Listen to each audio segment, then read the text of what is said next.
Bom, pessoal, vamos para a última parte da nossa aula, neoliberalismo no Brasil. Vou ser bem rápida, tá? Agora, eu sei que a parte 2 foi bem densa, tentei ser rápida, mas é muito difícil explicar rapidamente, né?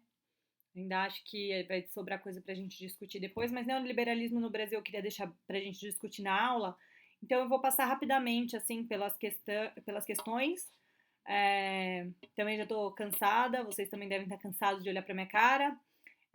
Vamos lá rapidinho para a gente poder ter uma base para a gente discutir na sexta-feira.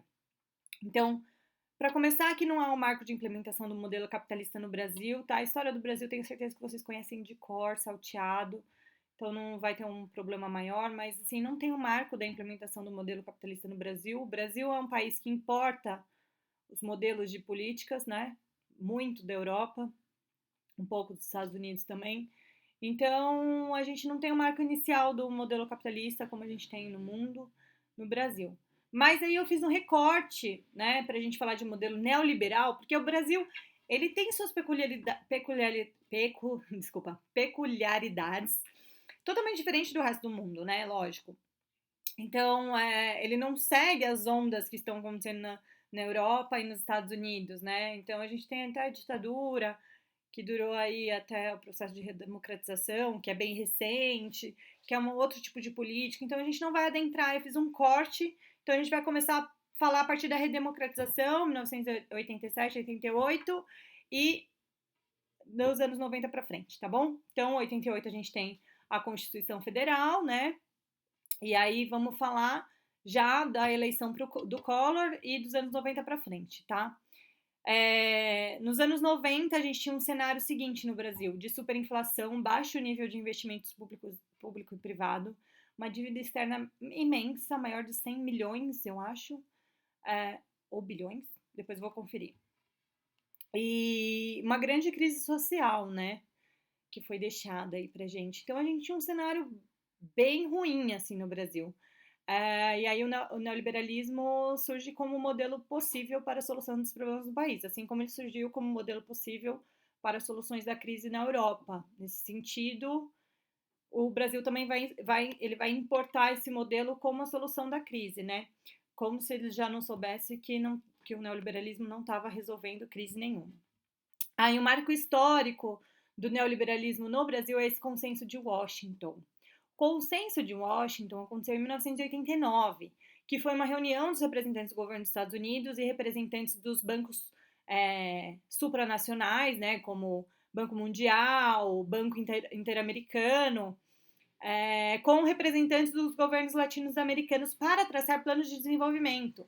Então, assim, não era só o Brasil que estava atrasado no desenvolvimento, como qualquer outro país periférico, a gente estava atrasado no desenvolvimento, junto com nossos amigos latino-americanos. Então, os Estados Unidos resolvem ser bonzinhos com o Brasil e com os outros países latino-americanos, chama todo mundo, fala, olha, como eu disse lá atrás para vocês, os bancos vão ajudar vocês a se desenvolverem, a gente quer que vocês se desenvolvam. Na verdade, assim, a gente quer que vocês se desenvolvam, vamos lá. Os objetivos eram a abertura financeira e comercial dos países latino-americanos para atrair investimentos externos. Então, tipo, são países que dão incentivos fiscais, são países que dão incentivos comerciais para que os países capitalistas centrais venham aqui, produzam e levem embora o lucro, né? Isso é muito comum no nosso país, que os países externos venham, produzam aqui com a nossa mão de obra, que não é a mais barata do mundo, mas é uma das mais baratas, é barato, não é caro, então tem diversos incentivos, a gente tem muito recurso natural e aí vem, investe e leva o lucro embora para seus países, né?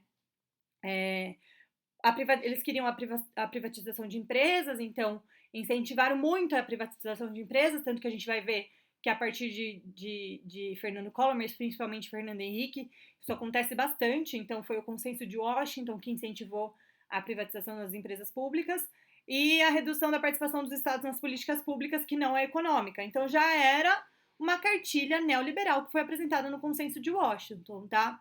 Não houve discussão sobre os direitos sociais. Então, o que eles queriam? Queriam a intervenção do Estado na economia dos países latino-americanos de forma a beneficiar os países capitalistas centrais.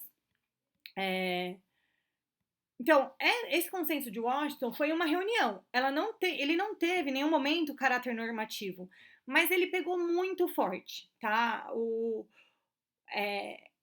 Essa estratégia foi muito boa, de chamar os países e colocar os países como se eles fossem, como se os Estados Unidos e os bancos internacionais estivessem muito preocupados com esses países. Então, assim, a gente está muito preocupado, a gente quer que vocês se desenvolvam, tá aqui a cartilha para o desenvolvimento é essa, sigam os passos que vocês vão conseguir se desenvolverem, tá? Foi mais ou menos isso.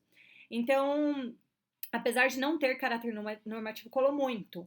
Então, foi aderido pela Fiesp demais, pelo Collor, que lançou os planos Collor 1 e 2. Grosseiramente, esses planos Collor eram. Planos Collor, não. Esses planos Collor eram para parar de haver investimento interno em tecnologia e começar a importar a tecnologia dos outros países, coisa que a gente faz até hoje, né? Coisa que a gente vê até hoje. Então, menos investimento interno no desenvolvimento de tecnologias e vamos importar as tecnologias mais caras e que não fomos nós que produzimos, né? Dos outros países. E também baseou o programa de governo do Fernando Henrique Cardoso, como eu disse. Privatização foi um das medidas que Fernando Henrique Cardoso tomou, mas tantas outras. Se você for ver o desenvolvimento na educação durante Fernando Henrique Cardoso, é praticamente também uma cartilha do Banco Mundial de como desenvolver uma escola pública. Como desenvolver a educação, não uma escola pública, desculpa. Como desenvolver a educação. Então, assim, eles dão cartilhas de desenvolvimento, mas são cartilhas de desenvolvimento feitas por um banco mundial. Então, bem assim, eu teria meu pé atrás, tá? Esse foi o consenso de Washington. E aí, baseou todo o programa de governo Fernando Henrique. Fernando Henrique ficou 8 anos, depois vieram os governos Lula e Dilma, que mantiveram a intervenção econômica do Estado, tá? Apesar de haver algumas concessões que a gente pode discutir, tá? Essas concessões sociais que existiram nos governos Lula e Dilma, eu acredito que isso aí já é minha opinião, tá? Que a gente não pode dizer que houve um abandono da política neoliberal, porque o Estado continua intervindo na economia, nítido, tá? E aí, por último, porque eu vou deixar o governo atual para a gente discutir na aula, se necessário, mas, e se possível, né? Mas aí a gente teve, antes do impeachment da Dilma, a gente teve o A Ponte para o Futuro, que é um documento que foi lançado pelo MDB, né, que é o partido do Temer, que é um documento cuja essência era o resgate da agenda neoliberal. Por quê? Segundo os neoliberalistas, novamente, as crises que estavam acontecendo no país eram crises porque não se estava seguindo o modelo neoliberal. Então, assim, o Estado tem que deixar de intervir, é muito Bolsa Família, aquele discurso que vocês com certeza já sabem. Então, assim, o Estado está intervindo demais nas políticas sociais e a economia vai quebrar. É isso. E isso é idêntico, se a gente for ver, é idêntico ao que foi criticado no estado de bem-estar social. Então, há muita intervenção estatal e aí a crise vai vir. Só que aqui não havia muita intervenção estatal, tá? Era um pouco de intervenção estatal nas políticas sociais. E aí, então, ok, a história basicamente do neoliberalismo no Brasil é essa. Ele começou a ser implementado nos anos 90, após o consenso de Washington, que foi em 89, e ele vem sendo implementado. Quando dá uma escapada, vem uma cartilha nova, vem um economista dizer que não, que está errado, que vai ter crise, que precisa seguir a cartilha neoliberal, que é a solução dos problemas, é o único modo possível dentro do capitalismo, então precisamos seguir a política neoliberal. E aí a gente não pode esquecer o porquê, tá? O porquê tá lá na primeira aula, naquela frase do David Harvey, porque tem gente que precisa ganhar dinheiro, tá? Então, se o dinheiro tá menor, se a crise tá maior e o dinheiro tem menos dinheiro, quem precisa ganhar dinheiro vai continuar ganhando dinheiro, e quem não precisa ganhar dinheiro, que são os trabalhadores, que são as classes mais baixas, é deles que a gente vai tirar, tá? E aí tem uma contradição muito legal que eu acho incrível, assim, uma contradição pelo momento histórico, tá? Porque o consenso de Washington ele é de 89 e a nossa Constituição é de 88, tá? E o consenso de Washington, que foi praticamente uma cartilha a ser seguida com o método de implementação do neoliberalismo em um país periférico, ele é completamente contrário à nossa Constituição, porque a nossa Constituição, ela possui diversas normas e princípios que remetem ao estado de bem-estar social. Vocês são estudantes de direito, vocês vão ver isso. Então, vocês vão ver que ela é muito garantidora e ela veio mesmo nessa linha do estado de bem-estar social. Lembra que eu disse que o Brasil, ele importa essas políticas de fora? E nos anos 80 se via que a década de 60 tinha sido maravilhosa para a Europa, né? Que houve o estado de bem-estar social, houve intervenção estatal, houve diversas concessões. Então, assim, aquilo era um modelo a ser seguido, sabe? Era isso que queriam. E a Constituição de 88, ela vem totalmente nesse sentido de buscar um estado de bem-estar social, de buscar um estado garantidor das políticas sociais, de saúde, de educação. Então, se você lê a Constituição, ela é maravilhosa, ela é perfeita nesse sentido. Essa era a política que a gente devia seguir. Só que a gente estava totalmente atrasado. O mundo já estava num processo de implementação neoliberal e quando a nossa Constituição foi promulgada, ela não teve tanta eficácia nesse sentido dessas normas, inclusive vocês vão aprender, né? Dessas normas esqueci o nome, mas essas normas que a gente deve correr atrás delas, deve ter como objetivo essas normas mais abrangentes, por exemplo, de uma saúde universal, de uma educação boa, de salários que garantam lazer, educação, saúde para o trabalhador, moradia.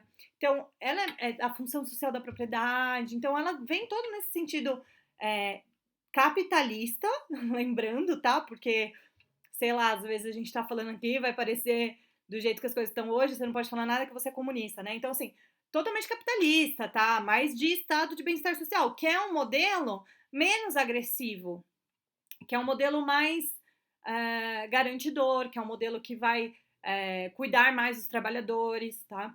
Então, a Constituição é toda nesse sentido. E o neoliberalismo, que começou a ser implementado logo depois da promulgação da Constituição, ele vai no sentido oposto do que propõe a Constituição. Então, assim, é bom a gente fazer essa reflexão para que a gente não pense que a Constituição ela é neoliberal, né?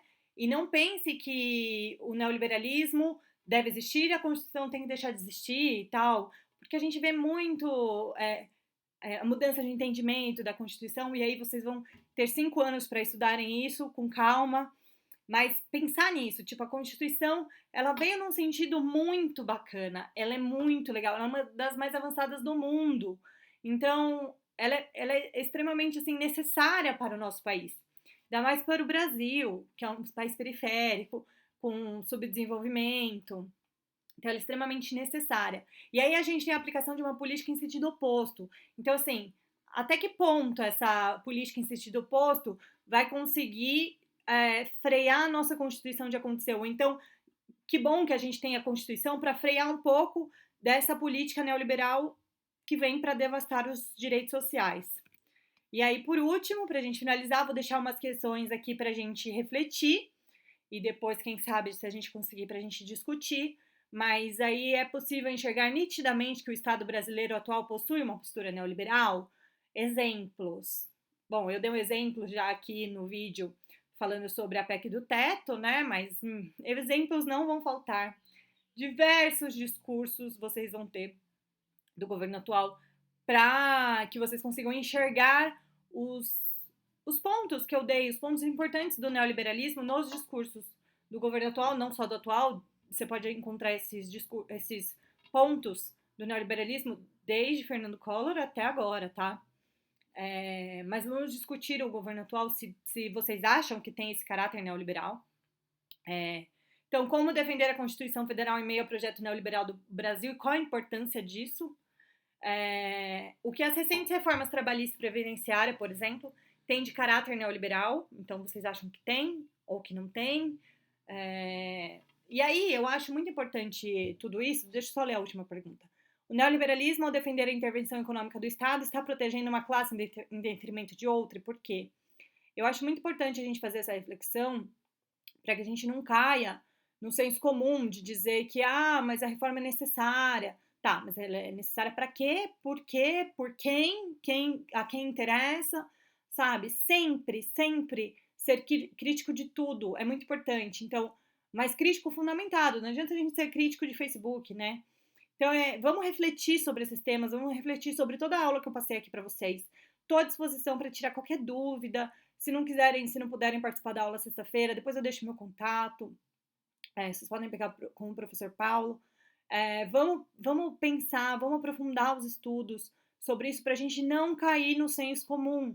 E a ciência política é extremamente, extremamente importante, não só para a gente entender a política do Brasil atual, porque talvez você não queira entender a política do Brasil atual, mas você é um estudante de direito e você vai aprender, ou se está aprendendo, que o direito tem tudo a ver com o Estado.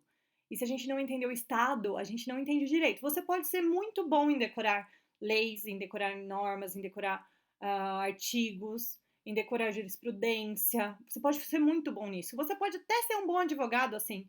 Só que você não vai entender a função da sua profissão. Você não vai entender a função do direito.